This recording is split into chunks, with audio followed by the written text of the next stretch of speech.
Counsel in place for about a month now, Jack Smith. He has an entire team looking into election interference, other things involving January 6th. And, the special counsel has already issued a flurry of subpoenas, in particular to state election officials in battleground states. He wants to get more information about the communications that were made from Trump and his team right around the election. So a lot more to come on the criminal side, probably in the new year. You're probably right. Jessica Schneider, excellent reporting. Thank you very, very much.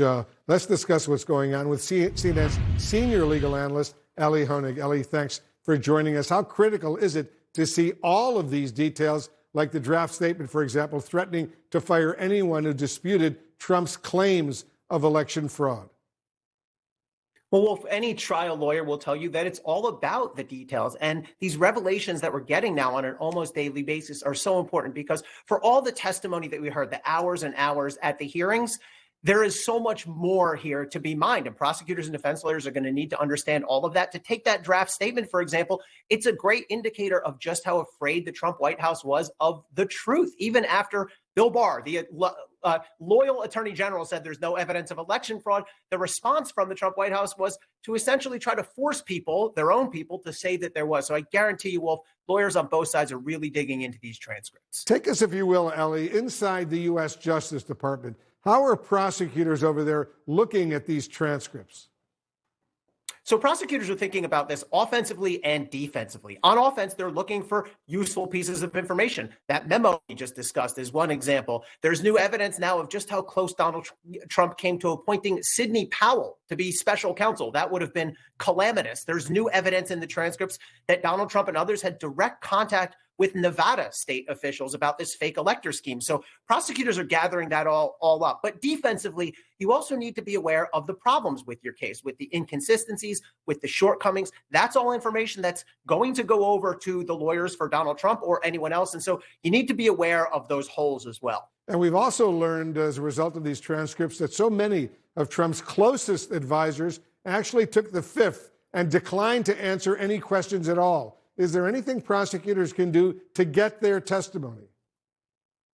There is, Wolf. So there's really two options here for prosecutors. One, any person can take the fifth and you can just accept that invocation and leave it as is. Or option two, prosecutors can give a witness what we call immunity, meaning now you have to testify. Your testimony is not going to be used against you. You're almost certainly not going to be prosecuted. But if prosecutors think that a person's truthful testimony is valuable enough, you can grant that person immunity and then you can get and use their testimony. Very interesting. Do these transcripts, Elie, also provide valuable information potentially for defense lawyers? Absolutely. You can bet the defense lawyers are going through these transcripts with a highlighter and they are looking for inconsistencies. They are looking for testimony that helps their case. Looking at this memo that we talked about, for example, in the beginning, the memo where the White House talked about what to do with, with these claims of election fraud. Well, there's actually a little bit of a contradiction there because Pat Cipollone, who reportedly, according to the transcripts, was behind these memos, he said, I don't remember that. So you can bet that the defense lawyers are going to drill into that and argue this is an inconsistency and this is a problem in any case against Donald Trump. At the same time, Elie, the Select Committee member Jamie Raskin of Maryland says the next step in safeguarding American democracy should be reforming the Electoral College. What do you make of his suggestion?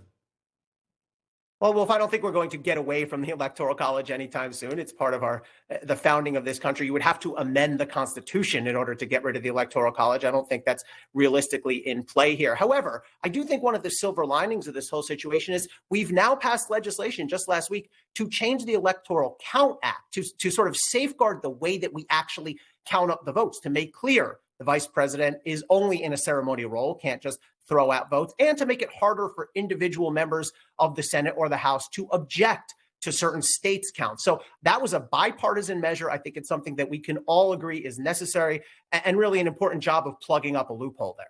Elie Honig, thank you very, very much. Just ahead.